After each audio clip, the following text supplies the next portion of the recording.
बिस्मिल्लाहिर्रहमानिर्रहीम। Math class 9 exercise 1.4 question number 3 find the multiplicative inverse of each. इस question में कुछ पार्ट्स हैं, उनका हमने मल्टीप्लिकेटिव इनवर्स फाइंड करना है। Multiplicative inverse part number 4 d is equal to 1 divided by 2 3 divided by 4 1 2। इसका हमने क्या फाइंड करना है? इनवर्स फाइंड करना है। तो इनवर्स को डिनोट कैसे करते हैं? जो भी मैट्रिक्स है उसके ऊपर माइनस पावर क्या लिखते हैं? -1 लिखते हैं। ये क्या है? मल्टीप्लिकेटिव इनवर्स क्या डिनोशन है, डिनोट करते हैं। मल्टीप्लिकेटिव इनवर्स को हम इस तरह डिनोट करते हैं। अब मल्टीप्लिकेटिव इनवर्स का फार्मूला क्या होता है? d inverse is equal to adjoint of d divide by determinant of d। सही, d inverse is equal to adjoint of d divide by determinant of d। किसी भी मैट्रिक्स का इनवर्स फाइंड करना है तो उसका फार्मूला क्या होता है? Adjoint of d divide by determinant of d। अब एडिजाइंट ऑफ d और डिटरमिनेंट ऑफ d ये फाइंड करना हम जानते हैं, पिछले क्लासेस में पढ़ चुके हैं। एडिजाइंट ऑफ d और determinant of d, adjoint of d की वैल्यू हमने फाइंड करनी है और डिटरमिनेंट ऑफ d की वैल्यू फाइंड करनी है। इन दोनों की वैल्यू फाइंड करने के बाद इस इक्वेशन में पुट करेंगे तो ये d इनवर्स का आंसर आ जाएगा। तो अब एडिजाइंट ऑफ d और डिटरमिनेंट ऑफ d दोनों है। उस सबसे पहले हम एडिजाइंट ऑफ d फाइंड नहीं करेंगे, डिटरमिनेंट ऑफ d फाइंड करेंगे, क्योंकि अगर कोई भी मैट्रिक्स का डिटरमिनेंट 0 आ जाए तो उसका इनवर्स एग्जिस्ट नहीं करता है। अगर इस डिटरमिनेंट 0 आ गया तो हमने आगे क्या करना है? उस मैट्रिक्स का इनवर्स डज नॉट एग्जिस्ट, ये लिख देना। आगे आपने सोल्व करना ही नहीं है। तो सबसे पहले हम डिटरमिनेंट फाइंड करते हैं। डिटरमिनेंट फाइंड करने से पहले डिटरमिनेंट की फिर से मैं डिफिनेशन बता देता हूं। डिटरमिनेंट ऑफ अ मैट्रिक्स, कोई भी मैट्रिक्स का डिटरमिनेंट हम कैसे फाइंड करते हैं? एक मैट्रिक्स है, उसका डिटरमिनेंट हमने फाइंड करना है। हमेशा सबसे पहले इसकी डिनोशन देखें। कोई भी मैट्रिक्स है, उसका डिटरमिनेंट कैसे फाइंड करते हैं? स्ट्रेट लाइन से डिनोट करते हैं। कोई भी मैट्रिक्स है, इसको अगर स्ट्रेट लाइन से यहाँ पे हम डालें तो इसका मतलब क्या है? उस मैट्रिक्स का डिटरमिनेंट है। इसी तरह ये मैट्रिक्स है इज इक्वल टू 3 2 8 4। इस मैट्रिक्स का हमने डिटरमिनेंट फाइंड करना है। सॉल्यूशन के बाद सबसे पहले इस डिटरमिनेंट के फार्मूले से पहले हम इसको डिनोट करते हैं। कैसे करेंगे? स्ट्रेट लाइंस डालेंगे, लेफ्ट हैंड साइड में भी और उस मैट्रिक्स के राइट हैंड साइड में भी। जो मैट्रिक्स है उसके दोनों साइड हमने स्ट्रेट लाइन डालेंगे। स्ट्रेट लाइंस का मतलब ये है कि इस मैट्रिक्स का हम डिटरमिनेंट ले रहे हैं। अब जब ये स्ट्रेट लाइंस हट जाएंगी या डिटरमिनेंट, अब डिटरमिनेंट का मतलब क्या है? ये इसके साथ मल्टीप्लाई करेंगे, ये इसके साथ मल्टीप्लाई करेंगे, बीच में साइन क्या डालेंगे? माइनस का साइन डालेंगे। हमेशा बीच में साइन माइनस का होगा। ये जो साइन है ये माइनस का साइन है। अगर ये नंबर 8 के साथ माइनस होता तो ये 8 का अपना माइनस अलग होता है, ये फार्मूले का माइनस अलग होगा। अपना माइनस, ये फार्मूले का माइनस है। हमेशा डिटरमिनेंट फाइंड करते टाइम बीच में जो भी साइन आएगी वो माइनस आएगी, प्लस नहीं आएगी। डिटरमिनेंट इस तरह फाइंड करते हैं। ये इसके साथ, ये इसके साथ, बीच में minus 3 multiply by 4 minus 8 multiply by 2, 3 multiply by 4 12 minus 2 multiply bye 8 16। तो आंसर क्या आ गया? -4 आंसर आ गया। अब इसी के साथ साथ मैं सिंगुलर मैट्रिक्स और नॉन सिंगुलर मैट्रिक्स की भी डिफिनेशन बताता जाऊं। नॉन सिंगुलर मैट्रिक्स,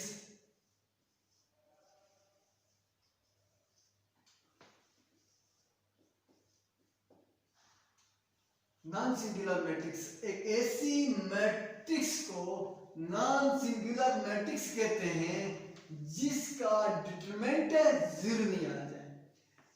अगर हमें क्वेश्चन करें कि फाइंड एक मैट्रिक्स दे दें, ये सिंगुलर है या नॉन सिंगुलर है, हमने काम क्या करना है, उसका डिटरमिनेंट फाइंड करना है। अगर उसका डिटरमिनेंट 0 आ गया तो वो सिंगुलर मैट्रिक्स होगी, अगर उस मैट्रिक्स का डिटरमिनेंट 0 नहीं आ गया तो वो नॉन सिंगुलर होगी। तो नॉन सिंगुलर मैट्रिक्स किसको कहते हैं, एक ऐसी मैट्रिक्स को कहते हैं जिसका डिटरमिनेंट 0 ना आ जाए। ये एक मैट्रिक्स है, अगर हमें इसी एक मैट्रिक्स है, हमें कहते हैं इसका डिटरमिनेंट ये सिंगुलर है या नॉन सिंगुलर है। फिर हम क्या काम करते हैं, इसका डिटरमिनेंट फाइंड करते हैं, इसी तरीके काम करते हैं। और अगर ये 0, ये क्या है -4 है, ये 0 के बराबर नहीं आया इसका डिटरमिनेंट, इसका मतलब ये है कि A is a non singular matrix. और सिंगुलर मैट्रिक्स किसको कहेंगे, एक ऐसी मैट्रिक्स को कहेंगे जिसका डिटरमिनेंट 0 आ जाए। ए सपोज कोई भी मैट्रिक्स है, अगर उसका डिटरमिनेंट हम फाइंड करते हैं 0 आ जाता है तो this implies A is a singular matrix. एक ऐसी मैट्रिक्स को सिंगुलर मैट्रिक्स कहेंगे जिसका डिटरमिनेंट 0 आ जाए। हमेशा सिंगुलर मैट्रिक्स का इनवर्स डज नॉट एग्जिस्ट नहीं करता है सिंगुलर मैट्रिक्स का। अब देखें, हम आगे बढ़ते हैं। अब पार्ट नंबर डी है, part D. D is equal to 1 divide by 2, 3 divide by 4, 1 2। ये हमारे पास एक गिवन मैट्रिक्स है, इसका हमने इनवर्स फाइंड करना है। इसके 5-6 पार्ट थे, सबसे हार्ड पार्ट में आप सोल्व कर रहा हूं, बाकी आपके लिए असाइनमेंट है। 1 डिवाइड बाई 2, 3 डिवाइड बाई 4, 1 2। ये एक मैट्रिक्स है, इसका हमने मल्टीप्लिकेटिव इनवर्स फाइंड करना है। D inverse is equal to adjoint of D divide by D। Inverse का मैंने फार्मूला आपको लिख दिया। अब इस एडिजाइंट ऑफ D की भी वैल्यू चाहिए और डिटरमिनेंट ऑफ D की भी वैल्यू चाहिए। सबसे पहले हम डिटरमिनेंट ऑफ D फाइंड करते हैं, क्योंकि इसलिए फाइंड करते हैं कि अगर कोई भी मैट्रिक्स का डिटरमिनेंट 0 आ जाए या वो सिंगुलर मैट्रिक्स हो तो उसका इनवर्स एग्जिस्ट नहीं करता है। इसलिए हमेशा सबसे पहले कोशिश करें उसका किसी भी मैट्रिक्स का इनवर्स फाइंड करना है तो उसके लिए सबसे पहले उसका डिटरमिनेंट फाइंड करें। मैं डिटरमिनेंट फाइंड करता हूं। डिटरमिनेंट डी ये एक मैट्रिक्स है, डिटरमिनेंट कैसे फाइंड करते हैं, सबसे पहले स्ट्रेट लाइंस डालते हैं। स्ट्रेट लाइंस किसको डिनोट करती है, डिटरमिनेंट, उस मैट्रिक्स की डिटरमिनेंट को शो करती है। D इज इक्वल टू इस मैट्रिक्स के स्ट्रेट लाइन डालेंगे। अब स्ट्रेट लाइन डालने के बाद में डिटरमिनेंट फाइंड कैसे करते हैं, ये इसके साथ मल्टीप्लाई, ये इसके साथ मल्टीप्लाई, बीच में माइनस का साइन। अब 2 multiply by 1 divide by 4 minus 1 multiply by 3 by 4। अब देखें 2 और 2 कैंसिल हो गए और माइनस 1 डिवाइड बाय 4 और 3 डिवाइड बाय 4, 3 1 जा 3। अब इधर देखें 1 माइनस 3 डिवाइड बाय 4 है, आया ये 1 माइनस 3 हो जाएगी, नहीं, ये वैल्यू क्या है, आपस में फ्रैक्शन में है। सही, जब भी दो वैल्यूज के बीच में कोई साइन आ जाए और एक वैल्यू फ्रैक्शन में हो तो हमेशा एलसीएम लेते हैं। एलसीएम हम क्रॉस मल्टीप्लिकेशन से लेते हैं, यहाँ कुछ नहीं है तो 1 ले, ये इसके साथ मल्टीप्लाई, ये इसके साथ मल्टीप्लाई, ये आपस में मल्टीप्लाई करेंगे तो 4 1 जा 4, 1 3 जा 3, 4 1 जा 4, ये इसके साथ भी मल्टीप्लाई, ये इसके साथ भी, ये दोनों आपस में, यहाँ डिनोमिनेटर में कुछ भी नहीं है तो ये 1 हम समझते हैं। 4 1 जा 4 माइनस 3 1 जा 3, 4 1 जा 4। अब 4 माइनस 3 डिवाइड बाई 4, अब ये दोनों माइनस किया तो 1 divide by 4, 4 minus 3 1। Determinant of D का आंसर क्या आया, 1 डिवाइड बाई 4 आया। अब एडिजाइंट हम फाइंड करते हैं। Adjoint of a matrix, adjoint of a matrix का मतलब क्या है, अगर ये एक डी मैट्रिक्स है, इसका एडिजाइंट डिफाइन करना है तो हम कैसे फाइंड करते हैं, एडिजाइंट को डिनोट कैसे करते हैं, सबसे पहले A D J of D. Adjoint of D पूरा नहीं लिखते हैं, सिर्फ ए डी जे। अगर कोई एक ए फाइंड करना ए हो डी हो, अगर ए इधर कैपिटल लेते हैं समा लगाए, अगर इधर कैपिटल भी लगाए कोई फर्क नहीं पड़ता है। डिजाइन ऑफ डी, डिजाइन कोई भी मैट्रिक्स का कैसे फाइंड करते हैं, इन दोनों की स्पेस चेंज करते हैं, इसको इसकी स्पेस में इसकी जगह लिखते हैं, इसको इसकी जगह लिखते हैं, और इन दोनों की हमेशा साइन चेंज करते हैं। उसका मतलब क्या होता है इस मैट्रिक्स का, design.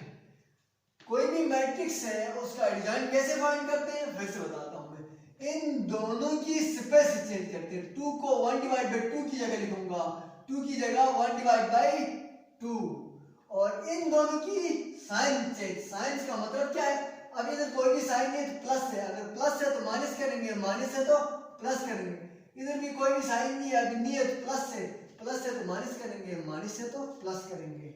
Design of D is equal to 2, इन दोनों की स्पेस चेंज कर लिया, और इन दोनों की साइंस, ये प्लस में है इधर माइनस में लिख दिया, ये इधर प्लस में है 1, इधर -1 लिख दिया मैंने, -1, और इसी तरह ये 2 है 1 डिवाइड बाई 2 लिख दिया, ये 1 डिवाइड बाई 2 है 2 लिख दिया, ये आ गई है design of D.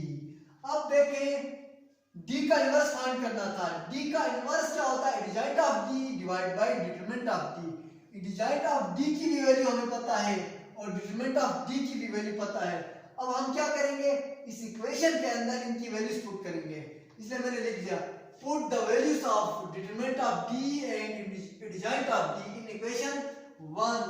Design of D और डिटरमिनेंट ऑफ डी की वैल्यू को इक्वेशन 1 में पुट कर रहे हैं। तो अब मैंने इसमें पुट कर लिया, इक्वेशन 1 बिकम्स, इसका मतलब क्या है, इक्वेशन 1 बनने जा रही है D inverse is equal to design of D, design of D की जगह उसकी वैल्यू लिख लिया मैंने। इसी तरह determinant of D, determinant of D की जगह उसकी वैल्यू मैंने पुट किया 1 डिवाइड बाई 4।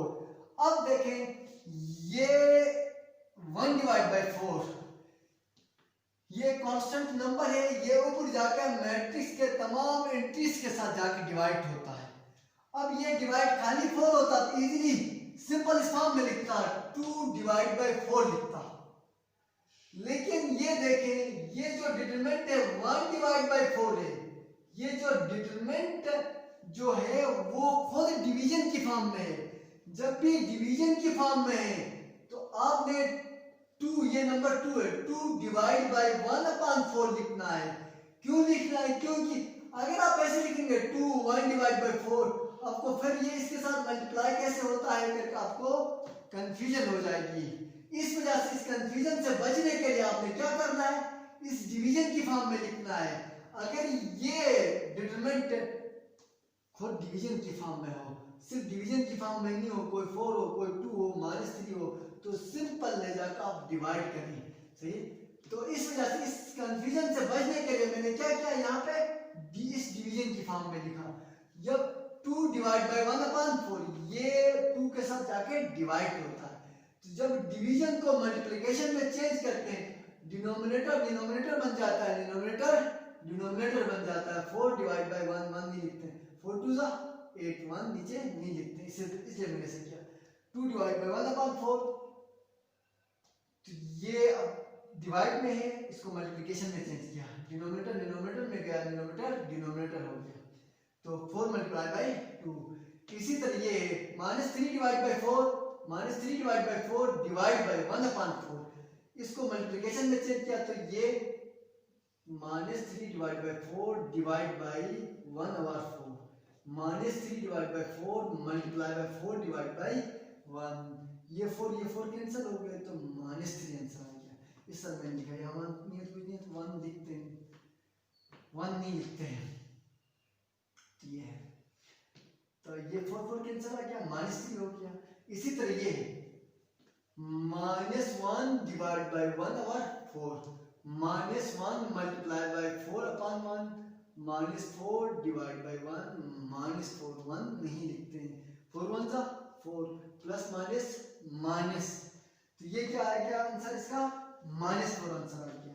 इसी तरह ये क्या है, 1 डिवाइड बाई 2 डिवाइड बाई क्या है 1/4, 1 divide by 2 multiply by 4 divide by 1, ये क्या है 4 4 1 जा 4 2 1 जा 2 2 1 जा 2 2 जा, तो ये क्या है 2 आंसर आ गया। इसी तरह 2 1 जा 2 2 जा, ये आंसर इसका 2 आंसर आ गया। तो इस मैट्रिक्स का इनवर्स हमने फाइंड कर लिया।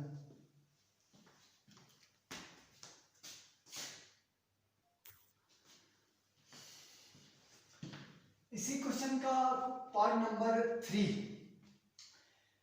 इसी क्वेश्चन का पार्ट नंबर 3 देखें। c इज इक्वल टू -2 6 3 -9 और हमने c इनवर्स हमने फाइंड करना है। इसका इनवर्स एग्जिस्ट नहीं कर रहा है, इस वजह से ये पार्ट मैं कर रहा हूं। अब देखें c इनवर्स हमने फाइंड कैसे करना है। Determinant of c divide by determinant of c। जब भी किसी भी मैट्रिक्स का इनवर्स फाइंड करना है तो सबसे पहले क्या फाइंड करते हैं, डिटरमिनेंट फाइंड करते हैं। तो इसी तरह मैं c का डिटरमिनेंट फाइंड करता हूं। डिटरमिनेंट कैसे लिखते हैं, c लिख लिया, स्ट्रेट लाइंस। अब देखें इसका डिटरमिनेंट फाइंड करने जा रहा हूं। ये इसके साथ मल्टीप्लाई, ये इसके साथ मल्टीप्लाई, बीच में माइनस, ये इसके साथ क्रॉस, ये इसके साथ मल्टीप्लाई और बीच में माइनस। अब देखें 2 मल्टीप्लाई -2 मल्टीप्लाई बाय -9, ये माइनस किस चीज का है, फार्मूले का माइनस से, अभी बता दिया। और 3 multiply by 6, minus minus plus, plus sign हमेशा नहीं लिखते हैं पहले। और 2 9 जा 18, 3 6 जा 18, माइनस रेडिफा, ये 18 प्लस और माइनस आपस में कैंसिल हो गई। c determinant is equal to 0। इसका मतलब ये क्या है, c क्या है, सिंगुलर मैट्रिक्स है। Since it is a singular matrix, so that या c is a singular matrix है, c एक सिंगुलर मैट्रिक्स है। सो इसलिए c का इनवर्स क्या करता है, एग्जिस्ट नहीं करता है। Inverse of c does not exist. c का इनवर्स एग्जिस्ट नहीं करता है। अगर कोई भी मैट्रिक्स का इनवर्स एग्जिस्ट नहीं करता है तो उसका मतलब क्या है, अगर कोई मैट्रिक्स सिंगुलर है तो उसका इनवर्स एग्जिस्ट नहीं करता है। इसका मतलब ये है कि उसका एडजॉइंट ऑफ c फाइंड नहीं करना है, आपने फाइंड नहीं करना है। तो c बस जस्ट आपने ये लिखना है, c inverse does not exist. जब भी कोई भी मैट्रिक्स का डिटरमिनेंट 0 आ जाए तो उसका सॉल्यूशन सेट भी एग्जिस्ट नहीं करता है और उसका इनवर्स भी एग्जिस्ट नहीं करता है। आपने जस्ट आंसर लिखना, आगे एडजॉइंट फाइंड नहीं करना है। एडजॉइंट फाइंड करके डिटरमिनेंट और एडजॉइंट की वैल्यू आपने पुट नहीं करनी है, जस्ट आपने लिखना है c inverse does not exist.